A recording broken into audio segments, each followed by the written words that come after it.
You're now experiencing data with Brian O'Neill. Experiencing Data explores how product managers, analytics leaders, data scientists, and executives are looking at design and user experience as a way to make their custom enterprise data products and analytics applications more useful, usable, and valuable. And now, here's your host, the founder and principal of Designing for Analytics, Brian O'Neill. Welcome back, everyone, to Experiencing Data. This is Brian T. O'Neill, and I've got the Data Diva on the line with me today. It's Debbie Reynolds. What's up, and where did you get that name? Tell me about the Data Diva. Well, first of all, thank you for having me on your show. This is going to be so much fun. We had a great time actually in our pre-call, so I'm happy to talk today. The Data Diva actually was a nickname that someone had given me at a networking event I went to. So we were doing like a workshop on branding, and we had to break off in groups and give like elevator speeches. So one of the women that was facilitating is a reporter at the Wall Street Journal, and I told her my elevator speech. She said, "Oh, you're the Data Diva," and we just laughed so hard about it. And I was like, "That's so clever." And one of my other people was at my group. She said, "Oh my God, you should totally use that." And I was bashful about using it before, because I thought, well, maybe people wouldn't take me seriously, but I thought it sums up things really interestingly. It's a lot less boring than my elevator speech, so I think it sparks conversation. It's fun to use. Yeah. I have you positioned in my head and associated with one word, and that's privacy. That's so. Right. Is that the right word for you? And I think it is, but you tell me, is that the right? That is the right word. And that makes me so happy, because that's what I want people to think. So the fact that you think that means that I'm doing something right. Yeah. No, you're doing something right for sure. So the context for this episode is data privacy. It gets thrown around a lot. The majority of the times that I hear it thrown around, it's thrown around in a legal context, and it's about compliance. I don't want to talk about that too much today. I actually want to talk about how do we design better products where, and you mentioned this in the pre-call, privacy by design. So is there a way that privacy can become an asset of value to customers, something that we can leverage for greater value for our customers and for the work that we do? So the first question I wanted to ask you was, when teams, and when I say teams, I'm thinking about digital product, data science, or analytics teams. When we approach data privacy in our work, when we're building out software, should we be thinking about it differently if our users are internal employees and vendors, and it's like B2B context versus customer facing stuff, or that distinction doesn't matter? Because some people work on internal tooling, if you think about BI and reporting and model development for pricing algorithms or fraud detection or whatever, versus something that directly is seen and interfaced with the customer. Is it different, or that distinction doesn't matter? I think that distinction should not matter, because you think your products, humans are using your products. So regardless of whether they're internal or external, what I tell people is put yourself in the shoes of someone who's using this, and think about what you would want to have done with your information or with your rights. So I think putting it in that context, helps people think about it, get out of their head about it. Because a lot of us, we have, obviously, there's a lot of skill and a lot of experience that it takes to kind of build these products and think about them in technical ways. But then we're also, I try to tell people when you're dealing with data, when you're building products, you're basically kind of a data steward. So the data belongs to someone else, and you're holding it for them, or you're allowing them to either have access to it or leverage it in some way. So think about kind of yourself and what you would think you would want done with your information. Yeah. So tell me about this, like, privacy by design. What does this mean? And am I right summarizing that this is about making privacy almost an asset and not a tax on the work that we do? Right. The reason why people think of it as a tax is because if they think about privacy after the fact in a reactionary way, it is almost like unweaving a quilt.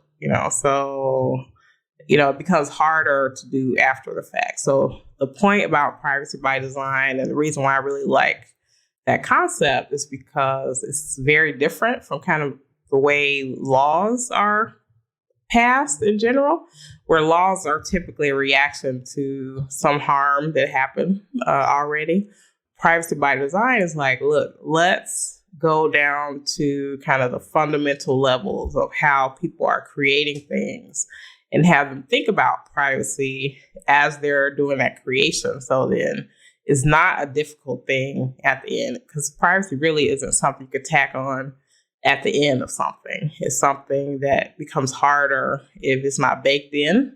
So being able to sort of think about those things throughout the process makes it easier. And then, we're seeing situations now where consumers are starting to vote with their feet, where they feel like a tool or a process isn't respecting their privacy rights.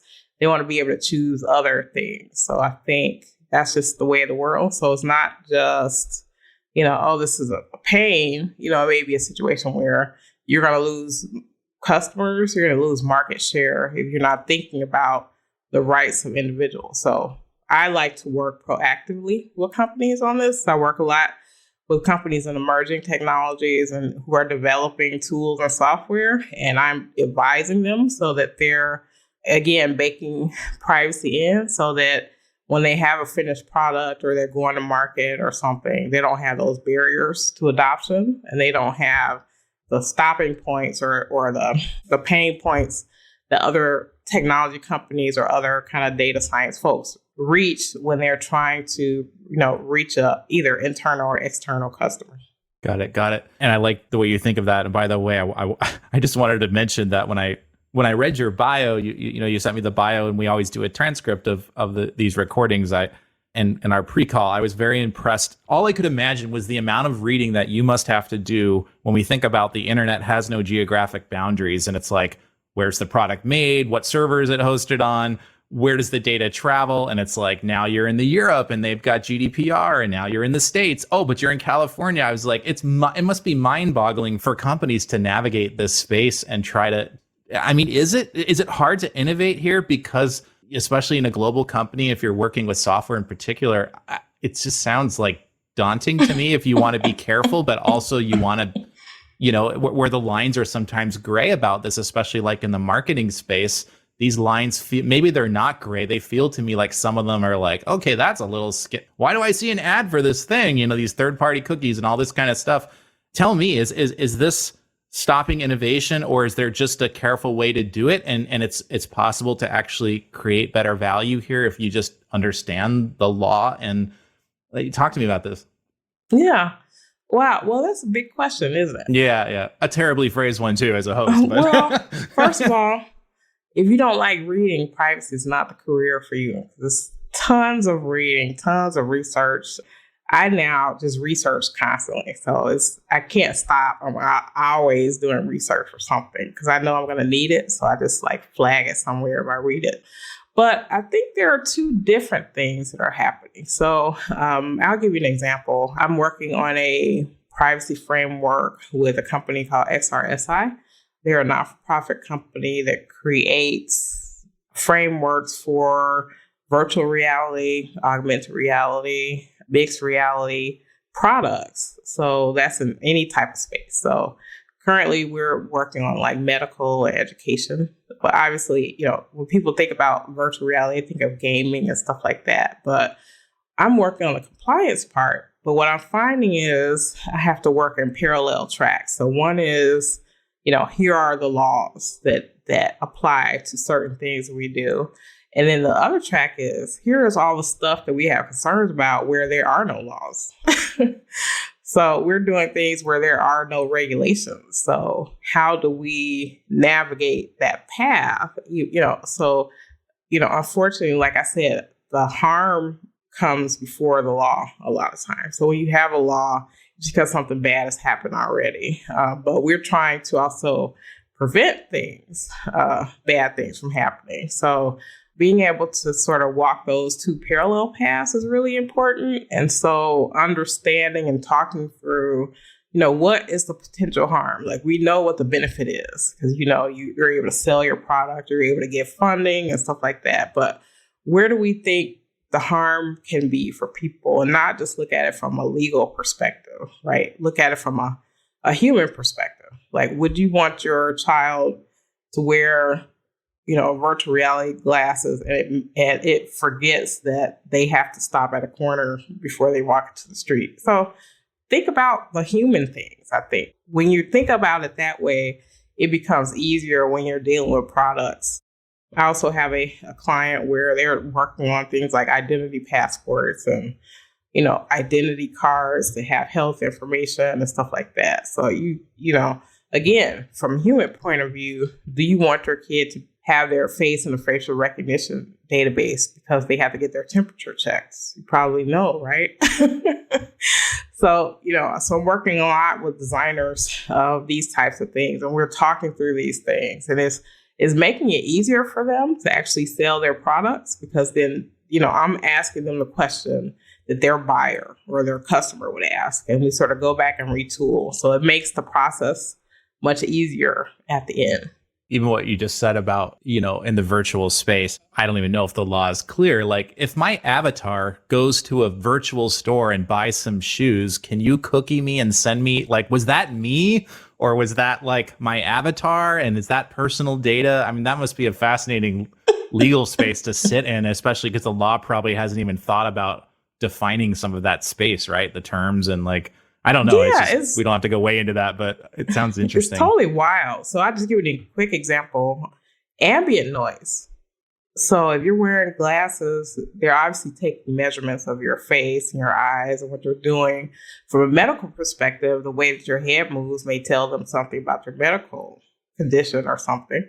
But there really aren't any laws about what should happen to the ambient sounds that are picked up by these devices. So that's just a Wild West type of thing. So now you have to think, are you recording it? Are you storing it? If you're storing it, for how long? For how long, for what, why are you storing it? All types of stuff like that. Sure. Yeah. And then if you have music playing in the background, now you have a copyright infringement. I actually know something about this, like from my other career as a musician. There's really interesting stuff kicks in when there's like music or copyrighted material in the background and all this kind of stuff. But we don't have to get way into that. Yes. But another thing I wanted to ask you here was, you mentioned designers. And so I'm going to define a term. We have this thing in the design world, we call them design patterns. A non-designer might think of this as like a style guide, but a design pattern is usually more of an interaction. So an example of one would be like, if a user tries to log in and it fails, then, after 3 tries, it moves them to the forgot password screen and pre-fills their email automatically. That's a design pattern. I'm curious if you know of any or have worked with designers on patterns for collecting data, because sometimes when we do machine learning and AI, we need to create the data sets, right? We need you to drive your car around so we can learn something about your neighborhood and then, suggest a routing to you that makes sense based on the way you normally go, for example. Are there patterns around how we ask for data and how much of it, and especially if the way it's going to be used is fairly complicated and someone's not going to read a 25-page privacy policy? Are there patterns or just ideas or ways we should think about how we collect data, especially if it's going to be used in a model and exposing that to a customer? Yeah, I think that's a good question. I actually had this question with the company I work with in Europe, and they do things like identity passports and different identity systems. And one issue we were grappling with was being able to capture someone's biometric information and data retention. So for them, because they deal with they deal with customers all over the world, they have to build their product so that it can possibly use all over the world. So one thing that we have put into a pattern for this particular product is that the minimum data retention of this information will be 24 hours because of a law in India. And the maximum would be 3 years because of a law in Illinois. So the pattern would be, basically, we would sell the product, right, to a customer. And then they really should be the ones to say, well, you can keep your data as long as you want within this time frame. But if you don't, like, if the 3-year mark comes up, we're going to keep reminding you, and then we're going to delete the data if you haven't done it already in 3 years. So that's an example. Mm-hmm. But that's after they've gotten it, though. So what about if the software that we're creating requires us to collect at the front end, right? We can't give you the service we want. It won't have the machine enablement, the automation, the prediction, whatever we need, because you haven't granted that. I mean, if I was a designer, I'd be thinking about this progressively. What's the minimum stuff I can ask? That's the least nuisance. I'd want to make sure the value is communicated clearly before I present that. I just wondered if you had other patterns you had seen about the ways to do this that aren't just like tiny 7-point text, whole paragraph, and a tiny checkbox, or like it defaults to on and people just bypass it. And it's like, okay, great. Now we can film your home and your audio, and we know how many breaths per second you're taking. And you know what I mean? It's like, what are the ways to do this that maybe enhance the product? And it's not just a, thank God we got you past that screen, so we got what we wanted, the compliance part. Even though there's no law against giving people a wall of text and 80 pages of, privacy stuff, I highly recommend that companies, I work with them very closely on making sure in their customer journey, they get those snippets of information. So it's not like so much stuff, but like as they're going through, it's like a quest, right? Like Lord of the Rings, like you go to one thing and they tell you something, and then you go go to the next thing. So you kind of pepper it in there some way, or you design the systems in ways where you can have places where people can park that information and get the consents that they need, or give the information in a way that isn't so overwhelming. You mentioned earlier about like asking ourselves, how would we feel about this? I kind of wonder if this model doesn't work because we don't have enough diversity in the teams to ask the right questions, because we can't even think about what we don't know about because we don't have a diverse enough people asking these questions. Is this relevant at all, do you think? Do you see this in your own thing where it's like you go into a client and it's just like, are you guys all like, hello, like McFly?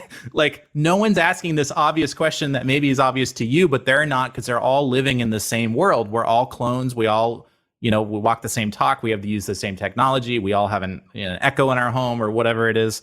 Do you see that happening? And can we really rely on like what our teams think about how our data should be used? I think that's an excellent question. And I think diversity at all levels is important, right? Skill set, point of view, regional, there are a lot of regional differences about how people think about this. Tell me some. Well, I'm fascinated by that. I think people in the EU, because privacy is a fundamental human right, feel about it differently than we do here in the US, where our privacy rights don't really kick in unless there's a transaction, right? Because it's all about trade and stuff like that, where, people in Europe, they feel very passionate about it. The parallel I say is that people in Europe feel about privacy like we feel about freedom of speech here, just very deeply ingrained in the way that they do things. And a lot of times when we're building products, you don't want to be kind of flippant or, we don't want to be collecting data or doing something in ways that would harm the way people feel about your product. So you definitely have to be respectful of those different kind of regimes and the way they handle data. I'll give you like a bias example that someone has showed me, which was really interesting. So there was like a soap dispenser that was created where you put your hand underneath and then the soap comes out. It's supposed to be like a motion detection thing. And this particular one, it would not work on people of color. So I guess whatever sensor they created, it didn't have like that color in the spectrum of what they thought would, be that detection or whatever. And so, those are problems that happen a lot if you don't have diverse people, looking at these products. Because as a person that is creating products, you really want the most people possible to be able to use your product. So I think there is a imperative on the economic side to make sure these products can work for everyone. That's a great example. And my next question here, which I'm going to tee up, I'm curious if you see this as black and white or gray. So let me shoot you an example from even my own work and my own business. So, one of my favorite thought leaders, just in general, that I love is Seth Godin. And he talks about, in the framing of marketing, he talks about privacy as, your customers and prospects, they don't want to be surprised. Right. And I think that framing is fascinating, right? Because it says there's a line between being surprised, like I didn't expect that, to not surprised. Is that the right framing to you? And this is a qualitative thing, but do you think we can get more specific to that? And here's a very simple example. If I had a shoe store and you came into my shoe store and you're checking out a pair of heels and you come by 3 times in the same week and you go right to those orange heels on the second shelf, I would probably, as a store clerk, go up to you and say, "Hey, Debbie, would you like me to see if I have a size available? Do you have any questions about these heels? I'm happy to, help you out however I can." I would come up to you because I know you have some intent. You're obviously interested in that. In the digital space, if someone visits and this is literally true, I implemented this recently to try this out. If you visit my seminar page a few times within a certain time frame, it'll send you a touch and email. It'll just say, "Hey, do you have questions about the seminar? If you'd like to hop on a short call, and I'm happy to answer any questions about how it works." The designer in me felt so slimy doing that. The business person in me, the store clerk in my shoe store, was like, this person's obviously interested. They have questions, something here. Maybe they're not interested in buying, and that's fine. I'm not trying to sell somebody something, but is that service or is that stalking? And is this line black and white to you as a privacy expert, or is this a gray line that we all have to interpret about whether that's right or not? Yeah, I think I don't know. I guess the parallel I would draw would be like harassment, right? So I think harassment is kind of a repeated thing, not just, like you said, the one touch, someone is interested and you do the one touch. I don't think most people probably wouldn't be upset with kind of that one touch. But like, let's say you didn't hear from that person, for a while, and then you email them like 5 or 6 more times or whatever. That may be a problem. So in some ways it's a gray area. And I guess the thing that makes it hard is that the way that computers are made, or the way these systems are made, you automate so much of this. And some of that, I try not to do too much automation on stuff like that because, like you said, there's kind of a slimy factor where maybe as a human to human, I may not have emailed someone 3 times, about something where, if you're in a pattern where it's sort of automated, if this person does this and then you do that, it just may feel a little bit different. Yeah. So I think, especially please. Yeah, I think you just have to balance that. For me, like on LinkedIn, I don't do any sales things or patterns or whatever. Because the majority of people that I connect with on LinkedIn, I either know them or they know me in some way. And I think they'd be upset if I sent them 3 emails a day or, something crazy like that. Maybe it's different depending on like a product that you sell or to a person that you don't know or something like that. So that's the thing that you have to really think about. I totally agree. I mean, that's now deliberate behavioral manipulation, right? The cart abandonment stuff. And it's like, it's still there. You sure you don't want it? All this kind of stuff. I get that. It probably converts better and that's why they do it. I guess for me, the question was, doing it the first time implies that the behavior is being tracked, that something is not entirely private. And is that a gray area to you that companies should be thinking about? Or is this a black and white area and there's rights and wrong? It sounds to me like you're saying it is kind of a choice. It's not a legal issue. It's not a privacy issue. I don't know. What's your take on that? Is being surprised, is that the right way to frame it, the way Seth Godin talks about it? I guess what he's trying to say maybe is that people want to be informed. People want to make an informed decision. So being transparent with them will make them feel better because they feel like, okay, I know this is what I'm dealing with or whatever. And then I'm not going to be upset because, I'm not surprised and I'm going to get the abandoned cart email, or something like that. So yeah, I think that's probably a good way to put it. Transparency is the wave of the future. I think because so many laws have that, almost any privacy law you think of has transparency in it some way, shape, or form. So if you're not being trying to be transparent with people that you're dealing with or potential customers, you're going to end up in trouble. Let's talk about lawyers, everyone's favorite subject. In my experience, working with lawyers in the product design space, in the digital product design space, it was heaviest when I worked at a financial institution, a really big one. And I watched how the legal and risk department was basically, they crippled stuff constantly. And I say cripple it because the feeling that I got was there's a line between adhering to the law and then also like some of this is a gray area, like disclosure. And is this technically advice if we show this chart that has this information? Is that construed as advice? I understand there's a lot of legal regulation there. My feeling was there's got to be a better way for compliance departments and lawyers that genuinely want to do the right thing in their work to understand how to work with product design, digital design teams, especially ones using data in interesting ways. Do you have a prescription for how to work with compliance and legal when we're designing digital products that use data so that it's a team effort and it's not just like, I'm going to cover every last edge because that's what I'm here to do, is to stop anything that could potentially get us sued? There is a cost to that. There's an innovation cost to that. It's easier, though, to look at the lawyer and say, well, I guess they know the law better, so they're always going to win that argument. I think there's a potential risk there. Do you have a take on this, like how we should work with our compliance partners? So I actually worked with lawyers for over 30 years, very closely. So I understand exactly what you mean. And especially in the, as I work at the intersection of kind of law and technology, this is an issue that comes up quite a lot. Part of it is really respecting the data folks as professionals, just as the lawyers are respected as professionals. So I think understanding that collaboration has to happen and that relationship has to be built in a way, I think is really important. What I see occasionally, which troubles me, is when you have someone, they understand the law, but not the technology.